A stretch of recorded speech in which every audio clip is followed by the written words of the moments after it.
Luhail Warram, Moya Canon, a Carcanet Press Tranona, Yel Fame Dusa, Ichar Charabi Marta, a Kyle, a Mia Rippy, a Night Jachi, Philid and Head Sky, Agus, Philid Ro Anya, Wahiki, Mocha Robinson. So, can tell you, Mania Corrigula, or Laula Hale, Leverdal, Story, Bullabas now.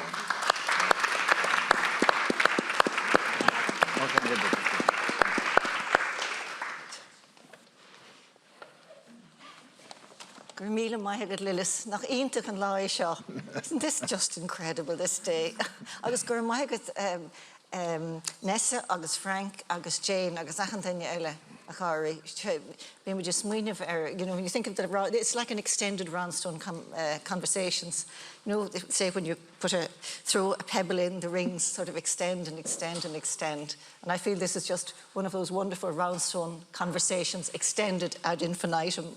I mean, I'd say it will, and it already has extended, because for anybody at the moment, I think, writing about place anywhere, it's certainly in the English-speaking world, Tim Robinson's work is a point of reference. I just see his name cropping up, by the way, as just one of the authorities.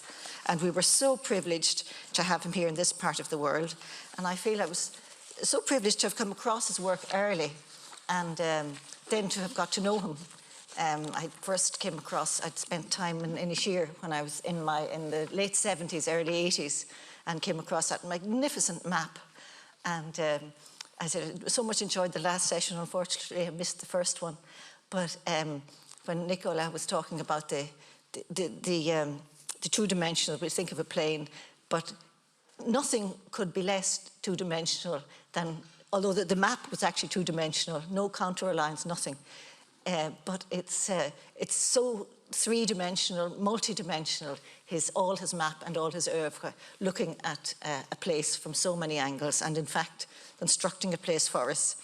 It shouldn't be a surprise, I suppose, that a group of architects would organise a day in his honour, because you know, precision and imagination and a love of place and a sensitivity to place were central to his work, as it is to the work of any fine architect. And I've said this before, so bear with me, those who've heard it. I was in his house shortly after Stones of Arran, the much-awaited Stones of Arran came out, and I noticed behind me on the shelf there were two editions of John Ruskin's Stones of Venice, this marvellously detailed study of the Victorian art, of the architecture of Venice. And I say the passion, the precision, and the enthusiasm for two such very different stony places sort of was shared between Ruskin and Tim Robinson. And as it happens, the second time I saw Tim, the first time was by the river, the Ballynahinch River, but the second time he was at a draftsman's desk down in the Roundstone Craft Village, and he was bent over the desk, and the theory was that, you know, tourists could go in and, you know, see the crafts people at work. And Tim would never, ever have regarded himself as a crafts person. But anyway, he hated this, hated being interrupted, but I didn't know at the time. And anyway, I was trying to talk to him about the maps, and then I made a really inane remark, you know, that the studio was pristine. And he said, oh, when you're working with architects' pens at, you know, 0.25 millimeters, you can't afford to have dust flying around, you know. So anyway, when I think of Tim's work, I'm going to read some poems, but I just want to talk a teeny bit first. The first word that comes to mind is attention. And he himself, in that marvellous essay, A Land Without Shortcuts, which was the Parnell essay. He had a Parnell fellowship in Magdalen College in Cambridge. And this is, if you haven't got it, just go out and buy his experiments on reality. It's superb. And he said, the basic act of attention that creates a place out of a location would be renewed, enhanced by whatever systems of understanding we can muster, from the mathematical to the mythological to the passion of poetry, or by the simple enjoyment of the play of light on it. So Nessa has asked me to talk a little bit about what influence Tim's writing had on my own work. And influence, there's explicit and there's implicit. Explicitly, I arrived here in '84 and his map of the Burren had been out, I think, since '78 or so. And I knew the Arran map very well, so I used to hitchhike down to the Burren and just fell in love with it. As Martina said earlier, he's in the back of her head all the time. I think, you know, this is a group of friends and friends of Tim and friends of Tim's work. He's in the back of our heads all the time when we look at the Aran Islands or at the Burren or Connemara. I think we all have begun to see it through his eyes and that wonderful multi-dimensional vision he had. He loved place names. I had always loved place names as well. And what he called, you know, that they're pregnant with history and topography. He spoke, he had in that same lecture, I think it was, he had a list of names, place names. Many of us travelled down on the M4 yesterday, or the M6 yesterday or this morning, and he had a list of place names, a letter to the Irish Times, which they didn't publish, and 78 townlands he listed, you know, and so they're all being ripped through by the motorway. Now, we appreciate, I'm afraid, the speed and the straightness of the motorway greatly. But he said, you know, that all of these, as he called it, the topography and the history in these place names is being lost. And he said that, you know, he feels badly about it, you know, partly because of the loss of the language. And he said, you know, that my work has been, and as an Englishman, has been partly an act of reparation. And he said that, though, not in any grandiose sense, but quite the opposite. I was very interested to hear the last panel speak so much about lack of ego in his work.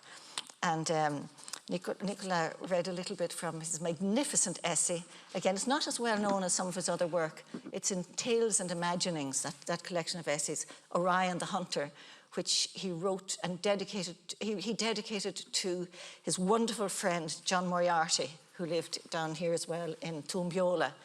And as everybody said, you know, they loved each other dearly and agreed about nothing. And because Tim was a devout and pious materialist, and John was the opposite. He just didn't believe that material existed. He said that, you know, material is just spirit in hibernation. But anyway, this wonderful essay which Nicola quoted, where he's talking to the stars, to Orion, he says, "You don't exist. You know, it's only our perception that constructs you." But in that, at the very opening sentence of that, he said, "I read too much, remember little, understand nothing. Nothing to its core, that is. On the outer surfaces of knowledge, I handle myself well enough, browsing with a goat's eclecticism." And this is from one of the great polymaths of our time. So, as I said, since there was chat of gaps, I'm going to read a few poems. And I realise that time is an issue. I'm going to start with one, since there was one chat about gaps this morning. I thought I'd read this one. It's called Three Mountain Gaps. And it's the view from the, looking down from the Mam Turks over at three gaps in the 12 Bends. And I remember one time I called out to them. After he was trying to brush me off that time, we actually became great friends. Himself and Mairead were just such wonderful, welcoming friends. It's extraordinary how a person who was so reserved in so many respects had such a fantastic gift of friendship. And a lot of that was Mairead as well, actually. Huge amount of it, the welcome. And, but also a fantastic ability to collaborate with so many people. I know there are many people in this audience who have collaborated with him in various ways. So anyway, but one time I called out and he was terribly enthusiastic because he had discovered this Bronze Age alignment in the Aina Valley. He was out with again with a bird watching friend, and they were looking for peregrine falcons, and found it. And then we were coming down and he saw this line of white stones, just whatever way the sun was hitting them, in Glen Aina.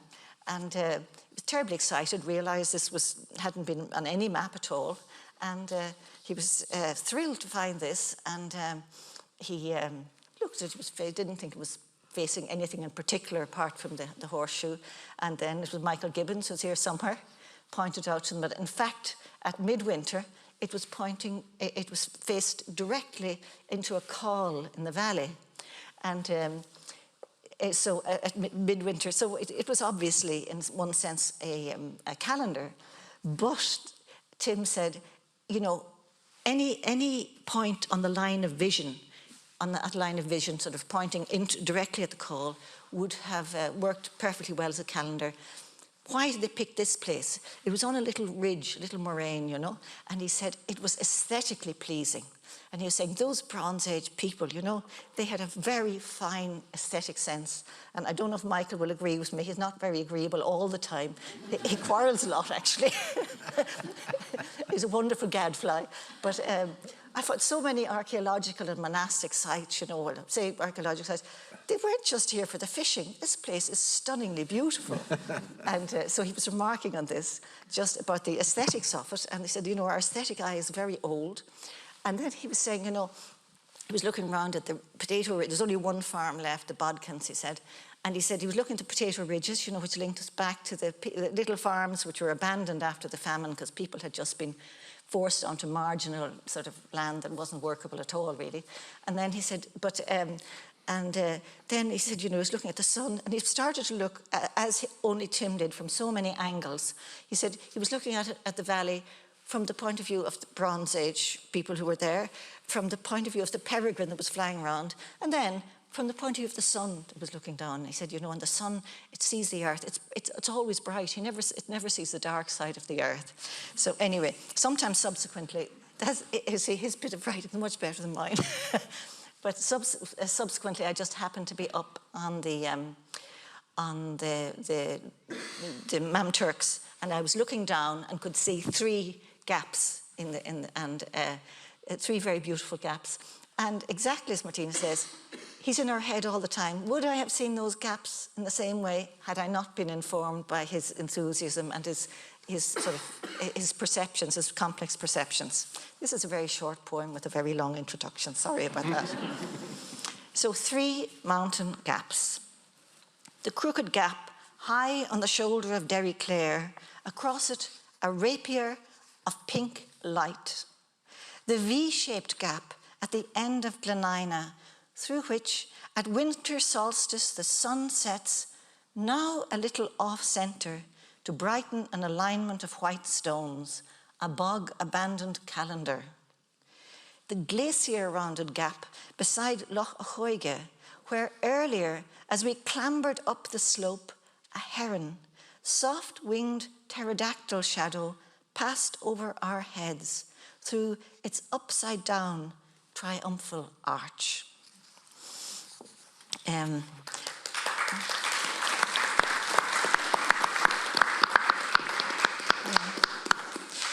mean, he first of all, he allows you to explore the land because he gives you the paths into these places. He names them, Loch Achoig, etc., and in a way that's much more eloquent than the, I mean, the Ordnance Survey maps are fantastic as well. And when he said he wasn't a cartographer, he said the same to me, John. I think he meant that he didn't do the work that the Ordnance Survey did. But yeah, he saw himself as an artist and a writer, I think, yeah. Okay, and another one from the Aina Valley, since we're here. Near enough. And it's just winter view from Bin Vrican. In the mountaintop stillness, the bog is heather-crusted iron. A high, hidden mountain pond is frozen into zinc riffles. We have tramped across a plateau of frost-smashed quartzite to the summit cairn. Far below, in February light, lakes, bogs, sea inlets, the myriad lives being lived in them, the lives of humans and of trout, of stone chats and sea sedges, fan out a palette of hammered silver, grey and silver. Beautiful. And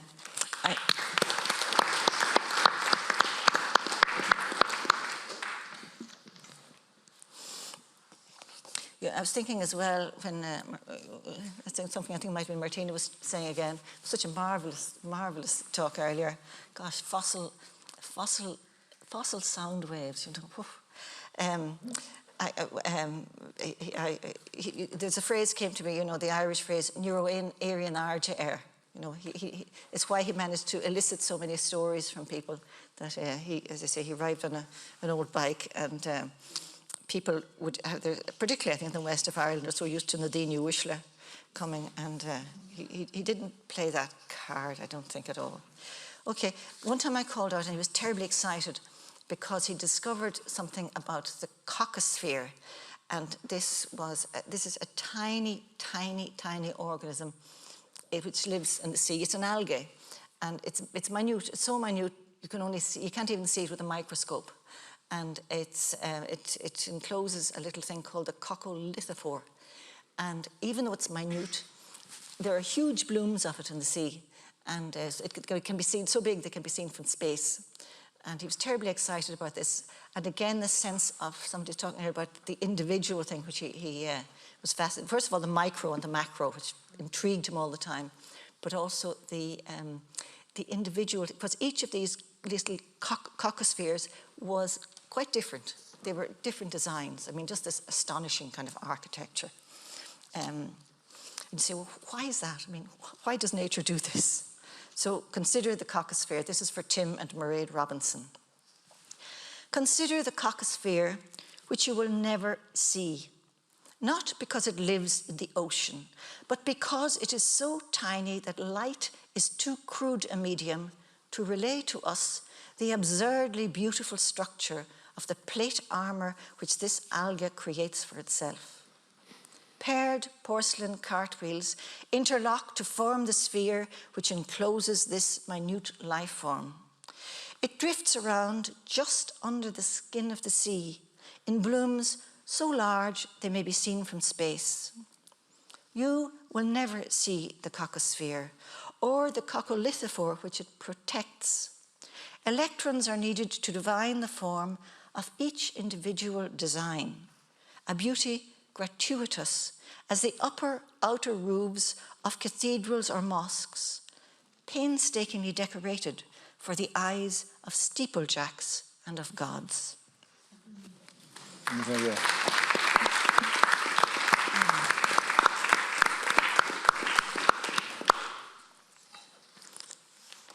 Yeah, and as I say, his perception was so fine and his enthusiasm was so great that you were kind of infected by it.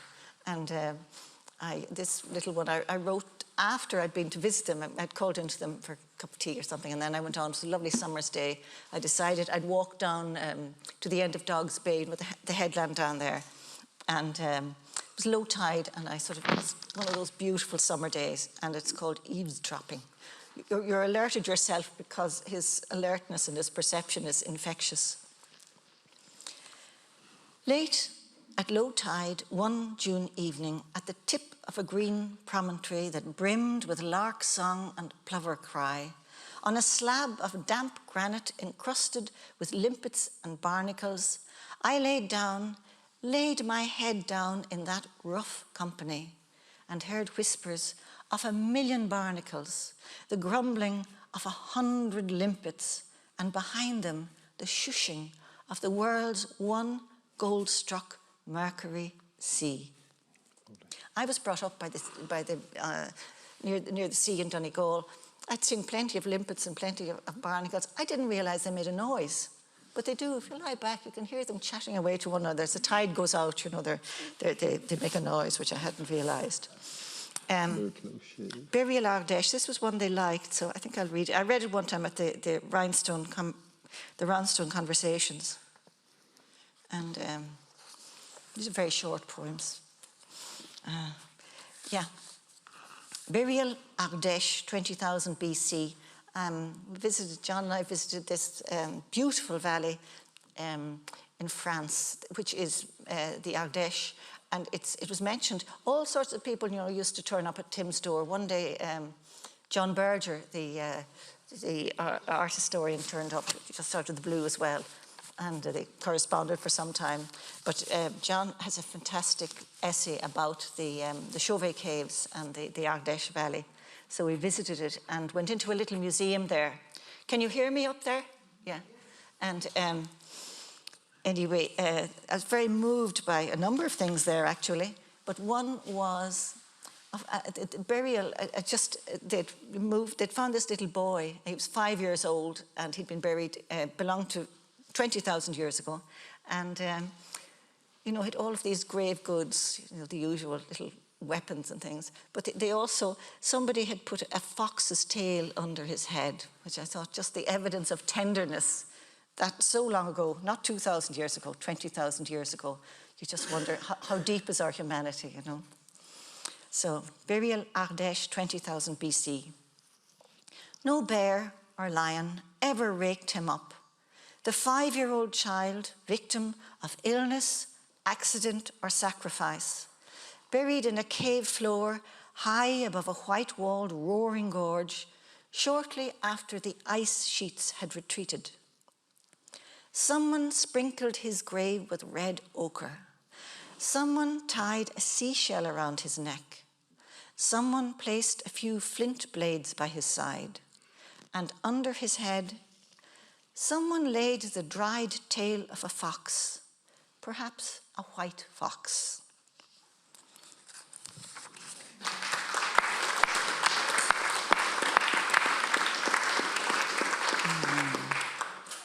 And I read two more, I think.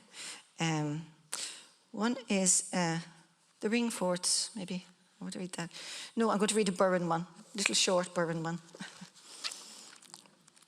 Because, as I said, I remember just one time I was supposed to go with a friend to go out to the 12 Ben, or not the 12 Bens, the Mam Turks walk, and his car broke down, so I went down to my first encounter with the Burren, with Tim's map in my fist. He was the most gracious guide you could possibly have, those maps.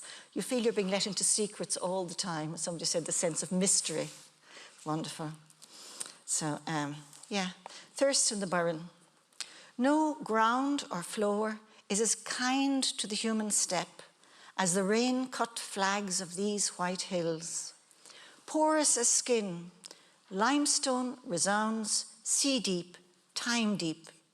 Yet in places, rainwater has worn it thin as a fish's fin. From funnels and clefts, ferns arch their soft heads. A headland full of water, dry as bone, with only thirst as a diviner. The thirst of the inscrutable fern and the human thirst that beats upon a stone. And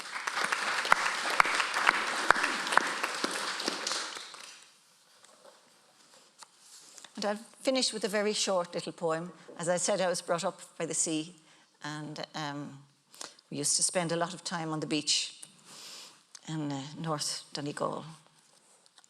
And it's kind of, again, a bit like the coccolithophore. You just, you know, if you're collecting shells, just the architecture of them is stunning. And thank you so much for inviting me. Gur míle maithagh mór an pléisiúr bheith anseo, an short kosher seo le Tim agus Mairead. Thank you so much. Shells. We used to hunker on the silver strand, sifting the shells after a storm, hunting for cowries. The pink furled nuggets were stored in jam jars, hoarded in jacket pockets on windowsills, with pelican's feet, razor shells, scallop shells, turret shells, and the rare white ventiltrap. Ignorant of how Venus had sailed ashore, we were already intrigued by all the felt asymmetries of the small sea beast's growth, all the dizzy architecture of the first flesh. Oh my God.